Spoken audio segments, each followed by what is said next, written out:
Happy Championship Week, D2 sports fans. Welcome to another episode of the D2 Nation Podcast. I'm your host, Wayne Cavadi, and joining me for another thrilling episode is the iconic Bethany Bowman. This past weekend, Kennedy Bearden, one of the first guests on our young podcast, scored the golden goal as Grand Valley State won the women's soccer championship, because that's what Grand Valley State does. Cal State LA avenged its 2019 championship match, lost to Charleston in the men's soccer and won the men's soccer championship. And then Tampa swept its way to its fourth national title. But Bethany, there's one important question I need to ask you. Are you ready for some football? Yeah, of course I am. Always excited to talk football, and we have a very special guest joining us here today. We have a rematch of the 2018 National Championship game this Saturday. We already had Valdosta State's exciting quarterback, Ivory Durham, on the show this year. So now we turn our attention to the man under center for Ferris State, the GLIAC Player of the Year, Jared Bernhardt. Welcome to the nation, Jared. Thanks for having me. Yeah, we're excited you're here because your story is unlike anyone else's that we've had on this show, right? We've had the D2 student athlete on the show, which you are now. But of course, you come from D1 Maryland lacrosse, where you won a national championship and the player of the year. The list is endless.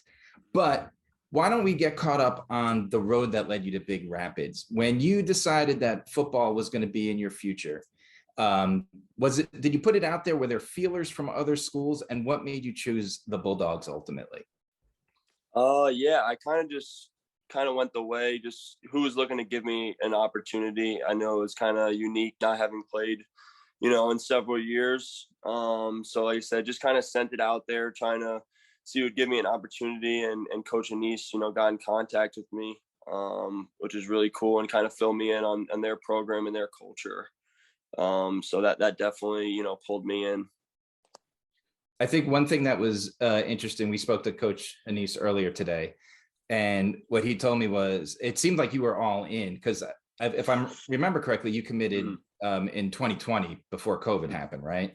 Yes. And then what he said that I found really interesting is that you're in the middle of this championship run in 2021 with Maryland, and you're texting him in the spring when there's a new play added to the playbook just to make sure you caught up. So you were doing two sports at once, even while you were playing lacrosse.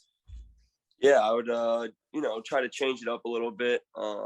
Trying to do the same thing for a while, it can get a little repetitive. So I would, trying to catch up on some of the things they were doing. When I showed up, I was behind a little bit, than some of the guys. So I was trying to catch up to what they were doing, and wanted to make sure when I did show up, I could kind of go in there and try to give me the best possibility to, compete for a spot. Looking ahead to this weekend, Ferris State is no stranger to big games, but even Coach Anise said that last time around he thought that Ferris State got a bit starry-eyed when they saw the big stage. What do you think that your experience winning a national championship can bring to this team? Yeah, I think just the experience, being there for sure. But, it's a new team. There's new guys here that haven't been there. I know Coach Anise, and there are guys that have been there that were on the 2018 team. So I think just trying to stick to our plan and just focus on what we need to handle. So that's what I think's, really important. When I spoke to Coach Anise earlier, I asked him what he thought made you such a special player. And obviously he talked about that preparation that you spoke about. But one thing he said was your capacity to make people miss is on a level he hasn't seen many, before you. And he's had some great quarterbacks, right? Mm-hmm. And he also has two other great quarterbacks along with you in Malik and Evan. Mm-hmm. So let's flip the switch a little bit. We know that you guys are great quarterbacks. We know that he likes to use you different ways at different times. But what makes Coach Anise so special that this program is back in the championship game again? Yeah, I would say something I noticed, just his focus. He's so locked in. Someone that I kind of looked up to.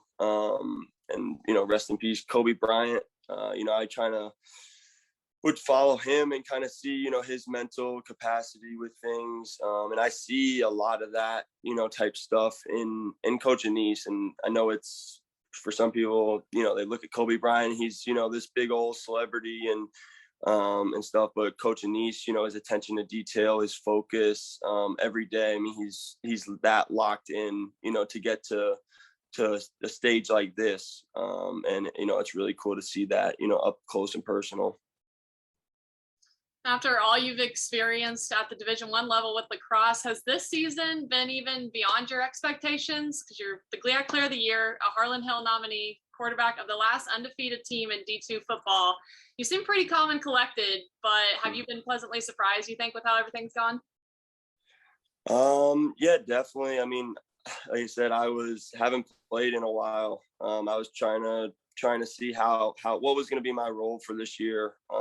I didn't really know if I was even going to get to play at all, maybe like a little bit. I was just kind of telling people, some of my buddies, when I would call them during camp, I was just, so happy to be able to just practice, whether I got to play or not. That was just really cool to feel a part of the team. Being a new guy, even though I'm, a little bit on the older scale, but it was just cool to kind of be able to go out there and practice and be like, hey, I'm a college football player. Yeah, that's definitely a cool flip of the switch, right? You played lacrosse all these years, and I remember from when we talked earlier in the season, you played football in high school, and like you said, just right there, like you got that moment to say, hey, I'm a college football player. Yeah. And you've been a really good one at that. So last week you rushed for 200 yards and 5 touchdowns in the semifinals game against Shepherd. How do you think, if you watched this Valdosta State team, because they have a great defense, how do you think you could attack them and bring your skill level and possibly break down this defense this week? Yeah, I just think we need to just, do what we do best. Coach gets the game plan set in place, and we kind of have to go out there and execute. There's no really special. I'd love to give you the special blueprint of things, but I think it's just really just focusing on us and just trying to go out there and execute the game plan. So I was a Division II student athlete, and so is every other athlete that we've had on the podcast, but this is a little bit different because, they all have been since day one. You've experienced success at 2 different levels. So what makes your time, you think, as a D2 student athlete this year so special? I think just the people. They said I never visited before, even though I committed here.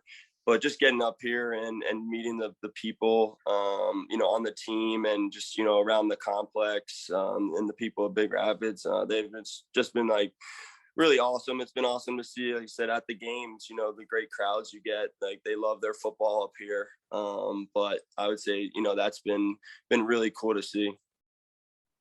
Yeah, I mean, and the crowds, you go from D1 playing on such a big stage and now you're in D2. Did the crowds kind of surprise you a little bit? Were they a little bit, I mean, especially up there in GLIAC country, it's football country. Like, did it surprise you a little bit? I'd say a little bit, just because, I haven't watched, or you weren't able to see, the crowds too much, but definitely a little bit.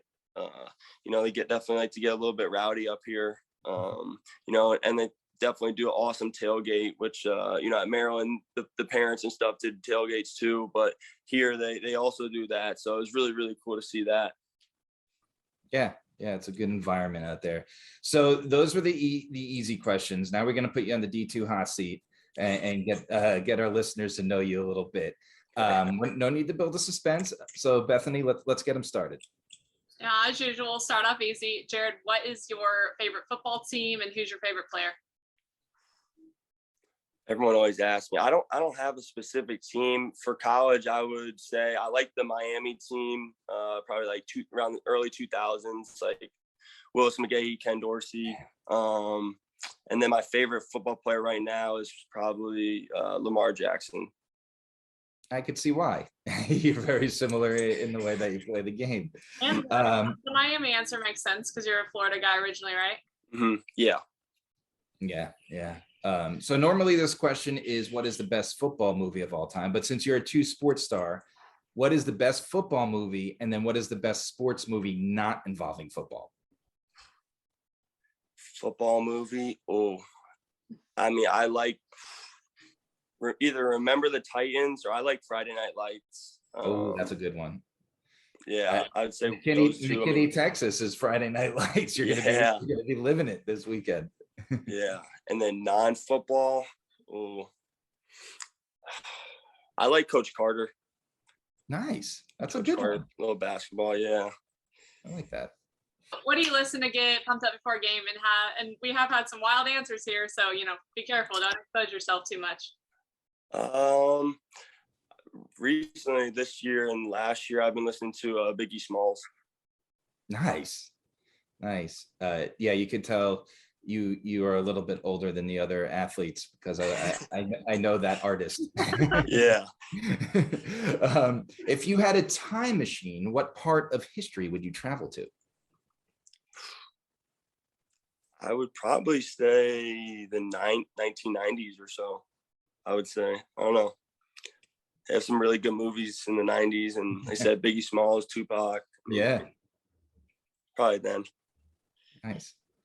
And it looks like the weather is going to be cold once again this weekend. But with your success in the playoffs thus far, are you ready for another snow game, or are you hoping the weather report is wrong?